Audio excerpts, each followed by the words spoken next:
Top, je fais le table. Bon, je suis François Ginolac, j'admire au sein de l'association Avenir Nouvelle Maison des Chômeurs un atelier culturel pour des sorties qui s'appelle Partition Culture. Vous animez cet atelier Partition Culture, pouvez-vous nous dire le rapport avec les maisons des chômeurs?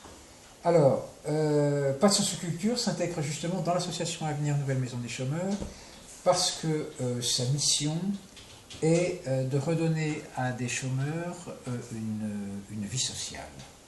Et du fait que Partition Culture crée un groupe, nous favorisons en fait cet objectif.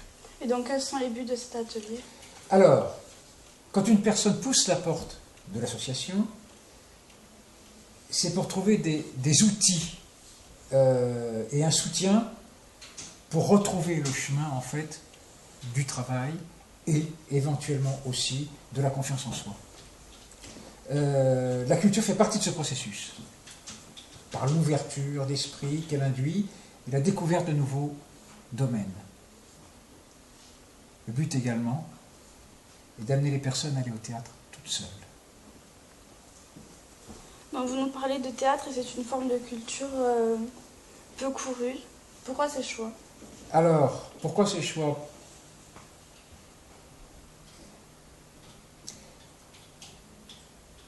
Parce que nous pensons que les autres choix de culture, les gens y vont facilement, sans notre aide.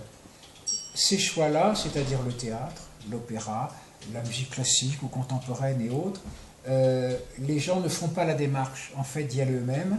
Donc nous voulons favoriser au contraire et leur faire découvrir que ce sont des formes de culture vers lesquelles ils peuvent aller facilement et avec lesquelles ils peuvent prendre du plaisir. Donc, c'est leur faire comprendre qu'il y a des formes de culture avec lesquelles ils n'auraient jamais soupçonné pouvoir avoir du plaisir. Et comment les choses se déroulent-elles? Alors, les personnes sont prévenues par affichage dans l'association. L'affiche alors indiquant donc la nature du spectacle, le lieu, la date, l'horaire, etc.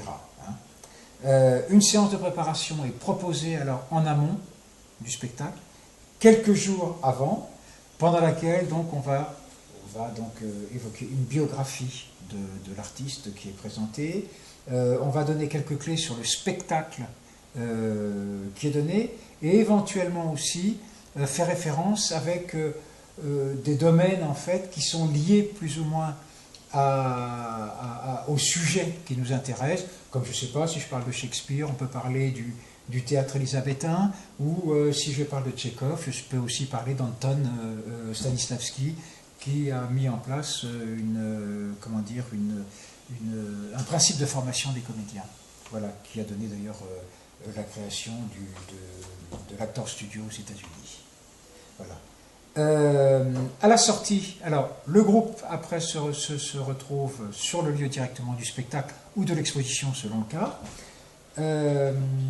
Éventuellement, je peux répondre aux dernières questions avant d'entrer en salle. Et à la sortie du spectacle, on espère toujours et on essaie de faire ce que j'appelle un débriefing, c'est-à-dire que le groupe va dans un café pour discuter du spectacle qu'il a vu, d'autres choses aussi, parce que les choses sont informelles, mais du spectacle. Et les gens les plus aisés financièrement aident les personnes les plus en difficulté pour payer les consommations. Voilà. Alors, il faut savoir que quand même, nous sommes contre la gratuité, que donc nous demandons une participation au coût d'entrée de ces sorties. Cette participation est en général de l'ordre de 3 € le coût, simplement donc pour que les gens sachent que rien n'est gratuit. Merci François. C'est pas mal.